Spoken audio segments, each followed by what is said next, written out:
একটা দিলি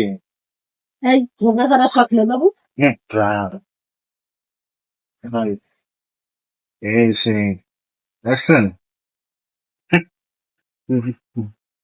বোম্বাইয়ের কি পুটকি তারপর ই করে রাখতে হবে, ব্লেন্ডার করে রাখতে হবে।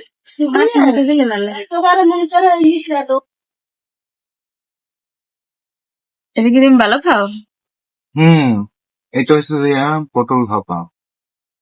এই সিজনে মানে পটল ভাপাটা খাইতে অস্থির লাগে, আর এটা আমার খুবই পছন্দের একটা আইটেম। পটল ভাপা সর্ষে দিয়ে অস্থির, সাথে তো ভাই এই বোম্বাই লাল মরিচ। টকটকে বোম্বাই আছে, ওইটা মিক্স করে মোটামুটি 2 প্লেট খাই নেবো। হুম,